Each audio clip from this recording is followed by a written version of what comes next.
এখানে আজকে আসার আগমনের একটি কারণ, দীর্ঘ 17 বছর নারায়ণগঞ্জের একসময়ের অত্যন্ত সাহসী ছাত্রনেতা, 16টি বছর সে দেশ থেকে নির্বাসিত ছিল। নির্বাসিত থাকলেও তার বিরুদ্ধে একের পর এক অনেক মামলা দায়ের করেছে সরকার। তারপরে তিনি মাঝপথে আসছেন, আসার পরে গ্রেপ্তার হয়েছে। তারপরে তিনি আইনি লড়াইয়ে প্রত্যেকটি মামলা থেকে জামিনপ্রাপ্ত হচ্ছে।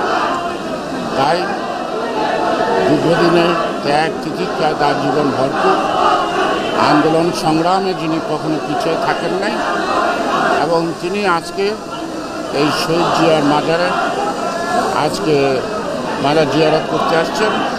ওয়ালটন টেলিভিশন মাত্র 25,490 টাকায় পাচ্ছেন গুগল টিভি।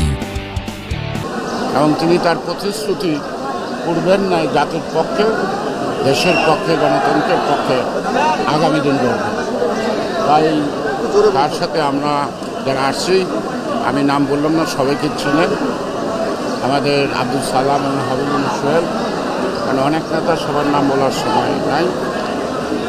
আমাদের এটি হলো মূল উদ্দেশ্য। আমরা ফেসিবাদকে তাড়াতে সক্ষম হলেও এখনও গণতন্ত্র আমাদের নাগালের বাইরে, গণতন্ত্র এখনও আলোর মুখ দেখে। আমাদের 17 বছরের যত আত্মাহুতি, যত গুণ, যত নির্যাতন, যত মামলা, সব কিছু শুধুমাত্র একটি সুষ্ঠু অবাধ নির্বাচনের মাধ্যমে জনগণের ভোটাধিকার প্রতিষ্ঠার লড়াইয়ে আমরা আজকে অব্যাহত আছি।